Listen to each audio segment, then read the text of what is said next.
Welcome to Kellogg's Global Politics. I'm Anita, and I'm here with our special guest, Sam Erhlich. You probably have never thought much about the minerals inside your phone, or your laptop, or your car. But here's the thing, without a handful of obscure elements pulled from the ground in a few corners of the world, none of those devices exist. And right now, those minerals are at the center of one of the biggest geopolitical contests of our time. We're talking about critical minerals: lithium, cobalt, rare earth elements, nickel, and dozens of others that the modern economy simply cannot function without. They're in the batteries powering the electric vehicle revolution. They're in the magnets inside wind turbines. They're in semiconductors, running everything from your refrigerator to an F-35 fighter jet. Here's what makes them critical. It's not just that they're valuable. It's that supply is concentrated in very few places, and demand is about to go through the roof. The International Energy Agency projects that demand for some of these minerals could increase tenfold by 2040. And right now, China controls the processing for most of them. So, what happens when the clean energy transition and the national security converge on the same small list of rocks? That's what we're here to dig into, no pun intended. My guest today is Sam Erhlich. Sam is an engagement manager at McKinsey and Company, where he works in the defense practice. Today, he is speaking in a capacity as a student at the National Defense University. He was a student in my Strategic Materials Industry Study course, where during the semester they had a chance to interact with industry professionals, including site visits, government officials, and academics. Over the course of the semester, Sam developed a set of observations about the key challenges and fault lines in the critical mineral space. And today we're going to hear what he found, what surprised him, and what he thinks the people in boardrooms and government offices are still getting wrong. Sam, welcome to the show. Yeah, thanks, Anita. Pleasure to be here and looking forward to the conversation today. Me as well. So, to get into it, to begin with, why are critical minerals important? Why should people care about this issue? Yeah, I think you hit the nail on the head in your intro. But there's a lot of media attention around this right now, and obviously a lot of cross sector interest. Be it the public sector, private sector, kind of social sector space.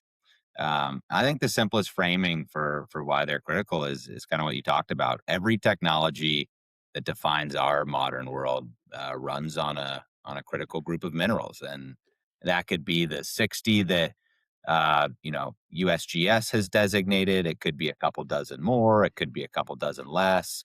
But basically, they're the physical foundation underneath several of, I would say, the largest trends happening all at once. And in terms of what's converging right now, we've got the clean energy transition, so your batteries and EVs and grid storage. You have the defense industrial base. Almost every system that industrial base pumps out, depends on dozens of these minerals. And then you've got the compute trend, and you've got AI, data center build out, semiconductors, which these minerals feed into at a large scale as well.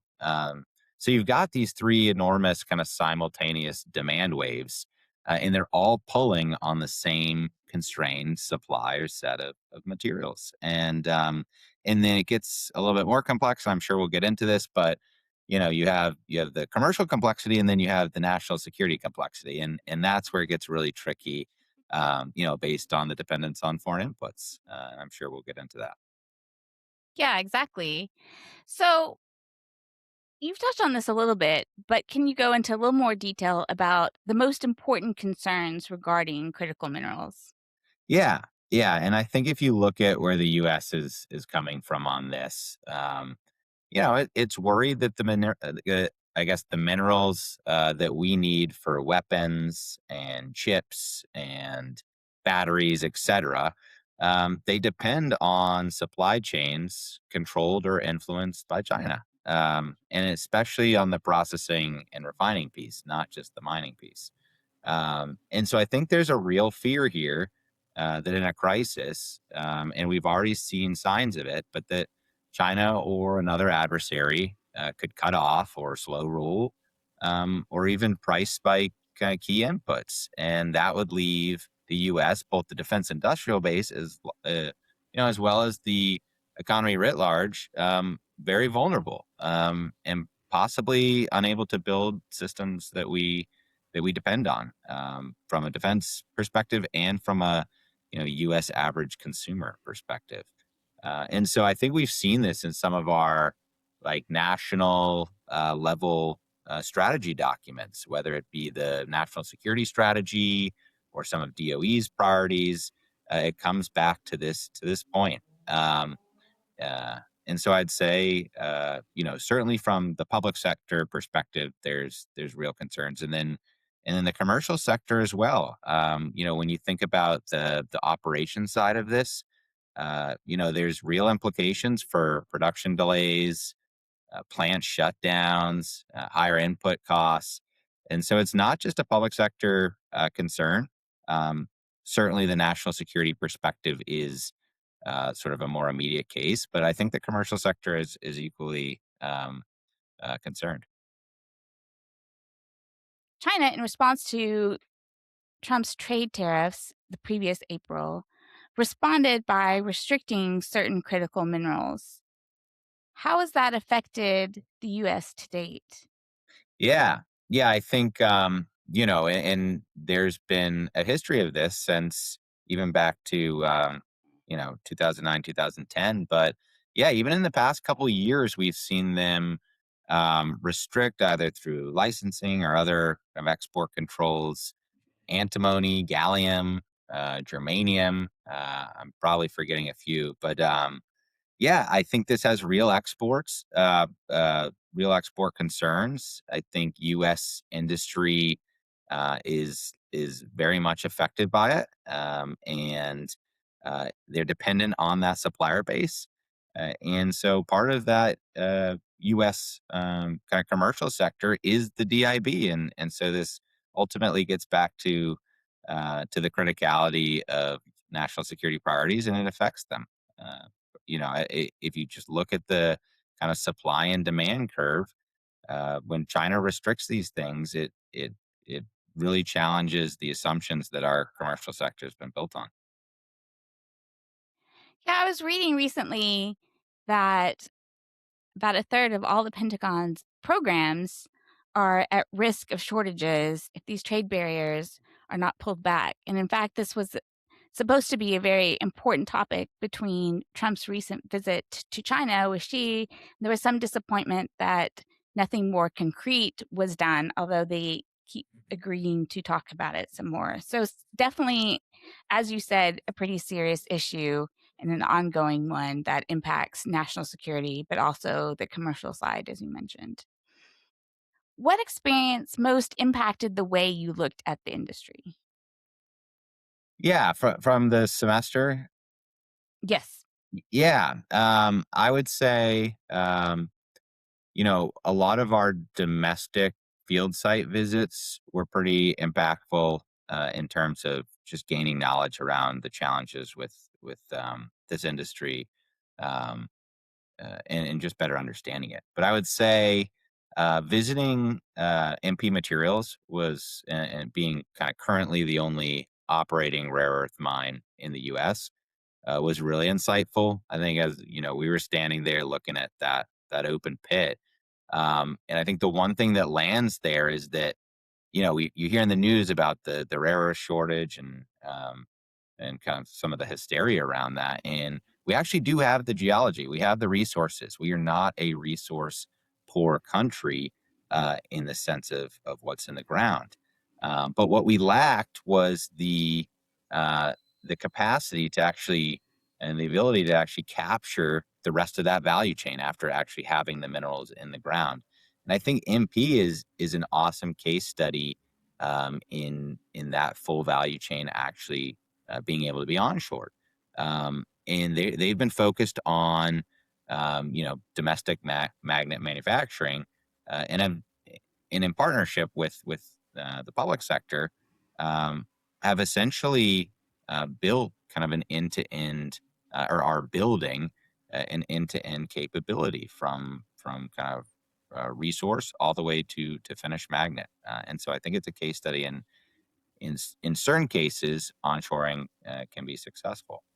Um, I'd say the other visit that was really interesting that we took, and now we're moving, I guess, a little bit further downstream, was to the a domestic magnet manufacturer. So that was their core business, and so they depended on foreign supply of rare earths, and it was the perfect illustration of a I guess, geopolitical choke point. They make the magnet, but the rare earth concentrate itself comes almost entirely from foreign inputs. And so when Beijing, to your point earlier, when Beijing imposed licensing controls in 2025, this U.S.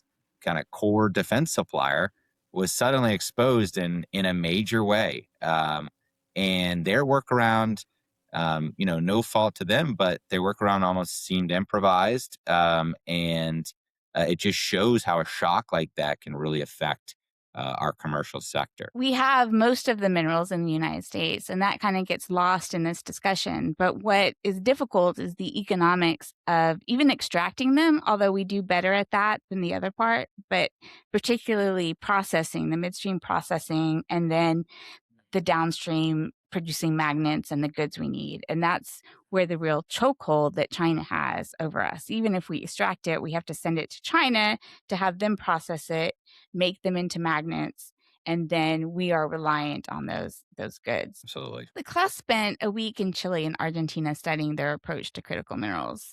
What are some observations you had while studying the industry there?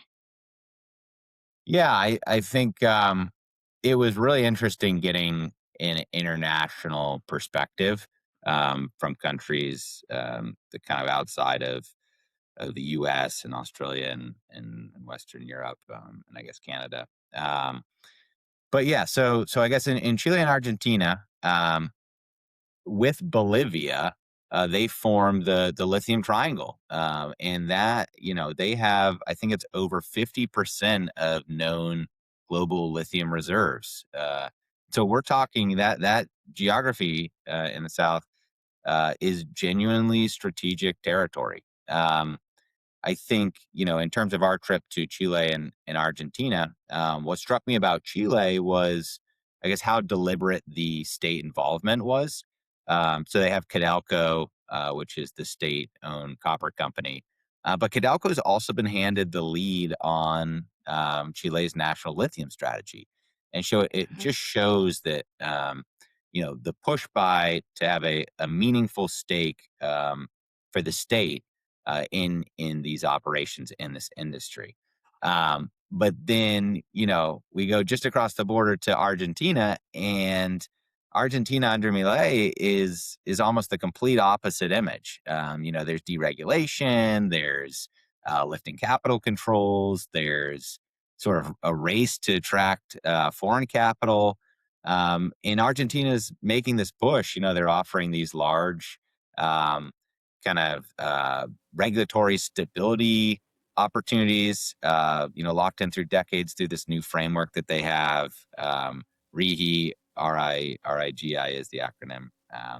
And I think Argentina is essentially saying, like, we know investors have probably been burned by our political risk in the past. And so now we're going to put this legal framework in place and these incentives in place that folks can trust to really kind of bring investment and mining operations back into Argentina. Um, and I think there's some similarities and some differences between the two countries. I would say, both have world-class deposits, obviously, and both want to capture more of that value domestically. But the difference to what I was just getting at is really the philosophy. Like, Chile thinks the state should be the core partner. Argentina thinks like the state should get largely out of the way, but maybe enable where needed. And then the last thing on similarities and differences is kind of the geography and logistics gap. Chile, a lot of their lithium sits up in the Atacama Desert, and a lot of it's kind of high quality, favorable chemistry, and has close access to the Pacific ports, which is the key issue here. Whereas in Argentina, their deposits can be more varied, but more importantly, is the infrastructure to get the product to a port is much less developed, and so we actually saw that down there as a kind of critical issue for Argentina. So we've been talking about the US's dependence on China, but the rest of the world is also has the same dependence. And will any of their policies impact dependence on China, or is this even a dependence that they're concerned about? Yeah, that's a good question. Maybe, yeah, I think if you almost reframe the question, because I think to your point, like, are they even worried about it? The premise maybe doesn't even match how we kind of saw them thinking down there. I think reducing dependence on China is a U.S. and maybe allied preoccupation. It maybe isn't what's animating Santiago or Buenos Aires right now. I think from where they sit, China isn't kind of primarily a threat to hedge against. To them, China is a customer. It brings financing. It's a potential development partner, and it's already embedded in the region. Um, and so I think what those two countries are optimizing for, and probably many others across the world, is economic standing versus national security resiliency. And so they're looking for investment inflows, more jobs, royalties. Chile takes a massive stake in kind of some of the royalties, even for privately owned companies down there. And these countries, they want to move up the value chain, and they're looking for a partner who will help them do that, that will help them industrialize. And China has shown up. They've shown up with capital, and they've shown up with a buyer's appetite.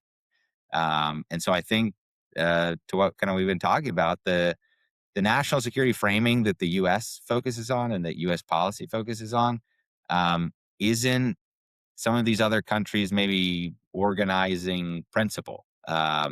They're certainly aware of the geopolitics, and we talk to them about that.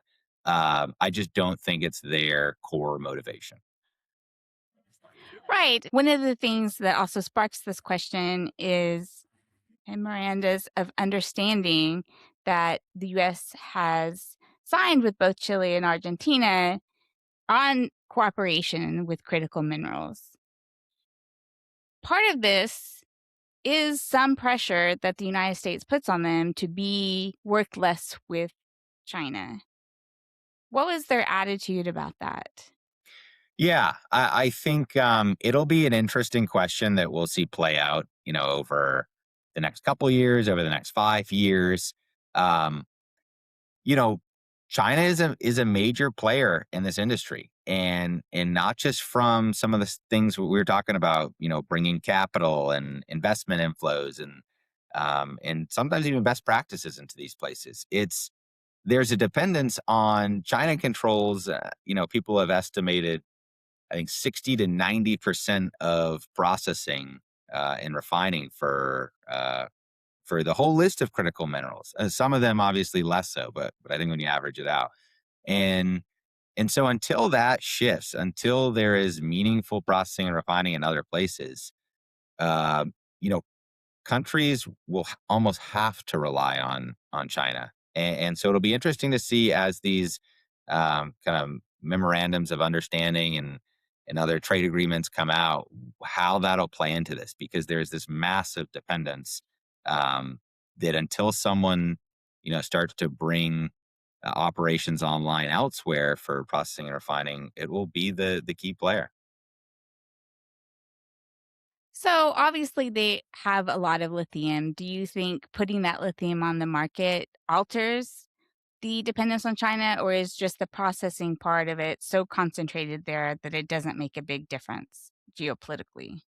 Yeah, I would say, you know, it, they will need to add. It's one thing to have the brine. it's another thing to be able to process all of that um, afterwards. And so, I don't know right now where Chile and Argentina stand on kind of the percentage that they can process from what they extract, but there is still reliance on China, and I think that's going to have to be a pretty large strategic decision that they make if they want to onshore that, because you mentioned the economics of it earlier. The economics of extraction is one thing. It's a whole nother almost industry for processing and refining. You're talking about massive capex again, to even stand up a facility, and then the ongoing maintenance and sort of operational efficiency and throughput that you have to focus on. It is almost a different industry than extraction. More generally, what are some of your key takeaways from studying the industry? Yeah. And maybe we've loosely hit on some of them, but I think one of the biggest ones is what we were just talking about, the Mhm. midstream. So we're talking about processing and refining, and in layman's terms, we're talking about processing is kind of removing waste rock from what you actually want to extract, and refining is actually targeting specific elements or mineral compounds, which is a little bit further downstream from processing. But I feel like mining is almost less worrying, part of this story, uh, than processing and refining. Like the U.S. and its allies, as we mentioned, they're not geologically poor. I think the U.S. has deposits of every single critical mineral on the critical mineral list. Now, some of those may not be economical to extract, but we have the deposits. Um, and so, if you were to actually kind of draw a line of the value chain from extraction all the way down to end product, you almost have this smile curve. It's this hollowed out middle, Mhm. where the refining and separation and kind of intermediate chemistry need to happen, and the U.S. doesn't have that. And so what ends up happening is we mine in the U.S. and we still have to ship the concentrate to China or elsewhere to get turned into something usable. And that's a real choke point.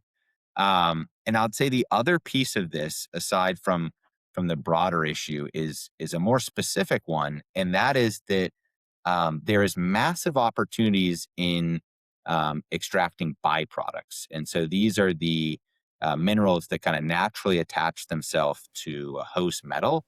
So you can think of like germanium coming out of zinc smelting, or gallium coming out of aluminum refining, um, and um, and so you can only largely kind of get these minerals as byproducts from these host metals. And to be able to do that, you need the refining capability, which the U.S. is starting to stand up with things like Crucible Metals and Italco.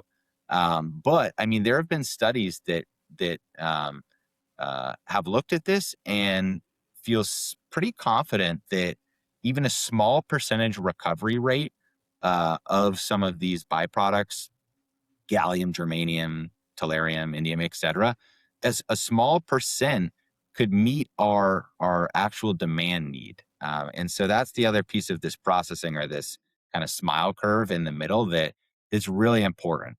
Um, I'd say, as I think about other lessons that we learned, the demand side of this is critical, and I think it often gets overlooked, and people obsess about the supply of critical minerals, but eh, no company, or very few, are going to go into business without sort of a credible, durable demand signal. Mhm. And some of that's offtake, and that's in a lot of cases what's missing, and that gets into a whole nother conversation about pricing and kind of the unit economics here versus in China and elsewhere in the world. Um, but like the interesting point is that like the defense market itself is really small when you think about it. The Pentagon's annual appetite for most of these minerals is a rounding error against what it costs to stand up a processing plant. So defense demand alone cannot anchor the U.S. onshoring these minerals. It's going to have to be a sort of a broader consortium of original equipment manufacturers and others that are willing to buy domestically. And so I think the demand piece was a huge unlock over the semester. We've touched on the economics. I mean, it's a capital intensive industry. The unit economics are punishing. Commodity prices are super volatile. I mean, we saw lithium collapse by I think like 80% a couple years ago, which I think I was reading is the largest commodity price decrease maybe in recent history. And so if you don't have set prices and you have the Chinese dumping and actually influencing prices outside of just supply and demand issues, it creates a very kind of uncertain economic environment that firms can be unwilling to want to get into the space, and certainly private capital is hesitant to get into the space. Um, and I think overall, last point I'd make on kind of what we learned is sort of, you have all of this, and then it's nexus with policy, um, and so it matters the policy instrument that you are using to try and solve this problem. And there's no kind of magic wand or universally right tool that you can use. But you have several options. And so a CapEx grant, is the right tool for certain issues. Maybe a facility doesn't exist and you need a facility, but private capital won't go in on it. Um, Versus like a price floor or offtake commitment, which is actually trying to solve the demand issue. And so you have to kind of figure out what question are you trying to solve. And I think that was a piece that we were as a class working through all semester, which is, you know, where is policy targeted and is it on the right thing? Mhm. Absolutely. So, before we get to some more discussion on the policies that the U.S. has enacted, part of what I know that we talked about is that the United States Geological Survey has identified 60 minerals as critical. Does the U.S. need to prioritize this list? And if so, how do they go about doing so? Yeah, really good question. And I think something that as a class we worked on kind of all semester. So I think in short, yes. But I think the right first question probably isn't which mineral goes where. It's to kind of prioritize for a specific goal. Like you need the goal, and then you can start to prioritize. Um, I will say credit where credit's due. There's some very bright folks across the government right now thinking about this. And really honing in on what is the goal. And it's a wicked problem. There are all sorts of frameworks that are out there right now. DOE's put one out, DOI slash the USGS has put one out, DOD and others thinking about the criticality and the framework to really start to think about where do we target policy interventions. But again, it comes back to defining the objective. Each goal could produce a completely different list. And so I do think the US needs to think about, is the goal defense supply resilience?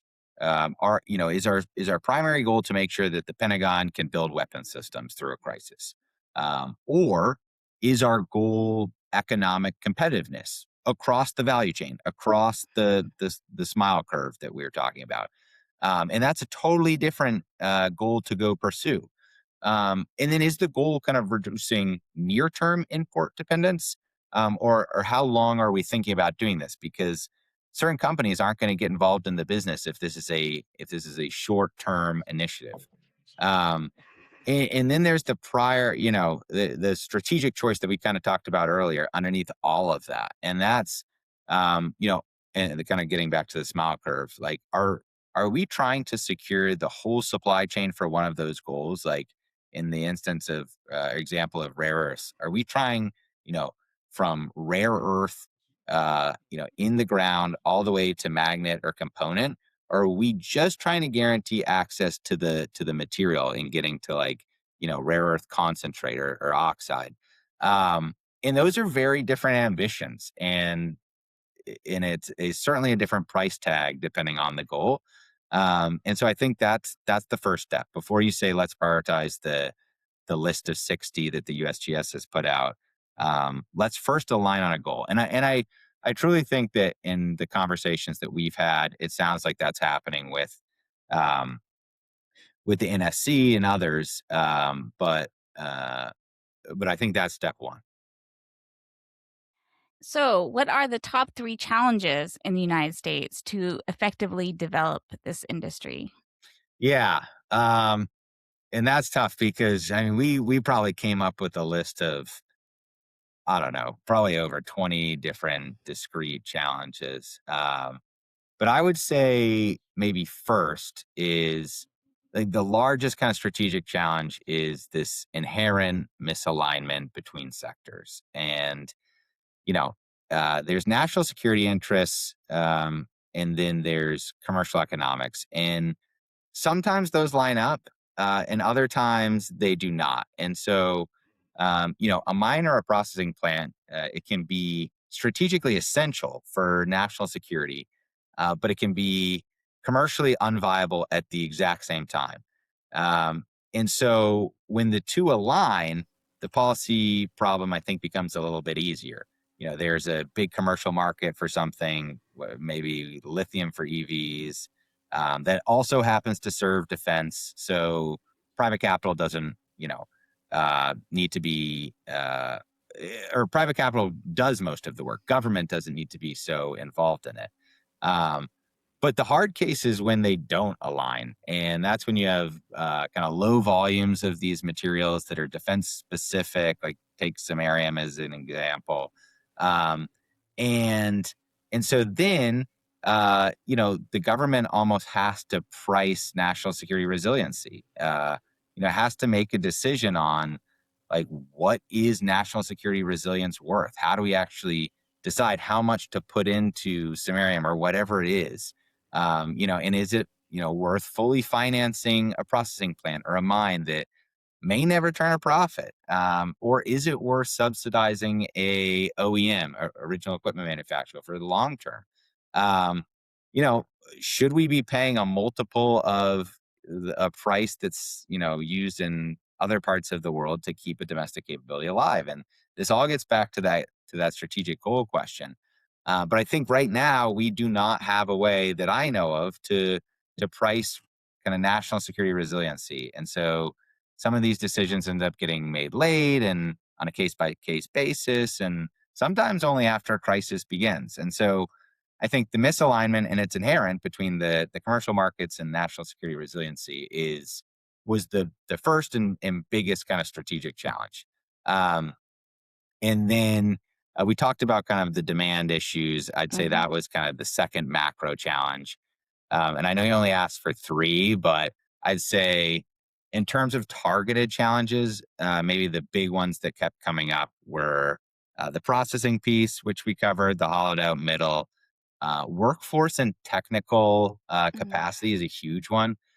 So the numbers of metallurgists and mineralogists, processing engineers, you name it, all these very specific um, kind of career paths within this industry are not where the numbers are not where they need to be right now.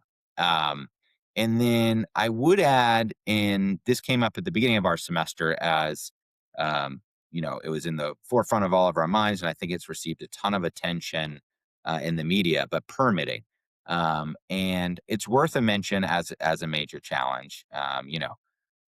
To spend a decade plus trying to bring a major mine or processing plant online is not competitive, and we've seen that timeline actually extend out to like 29 years in some Yeah, cases. And exactly.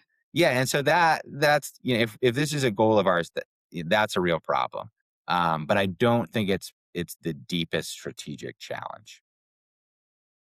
So, the United States, under President Trump, has definitely been very focused on the critical minerals issue and has spent billions of dollars, both domestically and significant capital abroad as well. Is any of this working? And should they continue with the same strategy, or do they need a new strategy? So, yeah, to your point, I mean, we have seen, I think at this point over the past 5 years, maybe a little bit less, and across like loans, equity, and grants. And I think we're talking upwards 20 billion invested into the mining and metals value chain across critical minerals. I think there have been, um, some of these investments that aren't in kind of national news or have hit kind of national attention yet that are really important, that they're making kind of below the radar. Um, and then I think they've made some that obviously have made headlines, like the MP deal and some of the other equity stakes and some of the larger loan commitments, that really are, if this is the goal, that really are going to make progress. Like MP being able to, and part of that is the government, but part of it is MP as a company making strides to onshore, domestic magnet manufacturing, and they're doing this in other cases too. We mentioned byproducts earlier. Well, the Crucible Metals deal, Italco, like those are going to hopefully, and they've put out public statements around it. Um, Reduce our reliance on imports for a lot of these byproduct minerals. And so, yeah, I think where they've placed chips um, uh, has done a lot, and I think it'll be a few years once these processing plants and mines become a little bit more operational and kind of start to hit their stride, where we'll see a lot of the impact here. So I think a little bit too early to tell, but from what I can see, um, they've started to make major impact in this area. Um, whether or not, and we're not privy to these conversations, so I don't know, but it would be interesting to know what the goal or objective is. I think there are some broad ones that they get released publicly, and I assume there are more specific ones um, that we're not privy to. But I think that's the issue. Is it maybe the core issue is, what are they solving? They've made impact, but what is the ultimate objective? I think that's an important point as you keep emphasizing having a specific goal in mind. So, you guys came up with in your group report several great recommendations. What do you think were the top 3 for the US to undertake the national security dimension of this industry? You have to define the objective. Like, be honest about what the U.S. can and can't onshore. Be deliberate about where you need to onshore, where you want to friend shore, and so that's sort of an overlying piece. But what we thought about was a lot of this processing and refining piece. So one, how do you start to get a lot of these critical elements like gallium or germanium from byproduct processing? And so we looked at, how do you increase um, uh, either demand incentives or just straight kind of capital incentives into that system to boost our ability to start to build that supply of these byproducts. So that was one of our kind of uh, top three recommendations. Also, when you think about refining, we have very few refineries in the country right now, and I know that we are increasing investment into others, but we put that as another kind of targeted recommendation is to look at where does it make sense, what kind of refinery would it be, what do you get from it, what would the supply levels be coming out of it, would that meet U.S. demand, and if it exceeds U.S. demand, which actually in some of these cases it could, what does the U.S. become? What's the strategy there? Do we become a net exporter for some of these minerals? It'll be interesting to see. And then I think the other piece of this, and we've talked a little bit about it, is how do you match the financing instrument to the problem? When do you use the price floor and the offtake model. If it's that this commodity won't survive the next price crash, so we have to build in some mechanism to help it survive that, or this won't get built, so let's actually look at more of like a grant or some sort of um, like financial infusion into that area. Um, and then I think the last piece that's important is, and somewhat of a recommendation, but more of like a through line through all of this is, you know, China's ability to do the processing and refining. It was built on decades of very deliberate, like patient work and a strategy. And some of that was, loose policy and other things that maybe wouldn't work in this country. But also a part of it was a very deliberate technical strategy and a very deliberate architecture. And so the U.S. needs to focus on that here is being very precise, being very deliberate, and thinking in the long term. And that's the last piece I'll make is thinking in the long term because I feel like, these companies look at policy intervention and, they see it depending on the time and a lot of other factors. They see policy lurching and they see it lurching with the news cycle and possibly with election calendars. Um, and so, you know, the US can be writing kind of big checks right now and doing all this work, but this industry, these companies, the commercial sector, they want to see credible commitment, and an emphasis and demand signal that won't change in 2 years because they're not building these processing plants or a new mine to be shut down in 2 years. They need longer term commitment, multi year.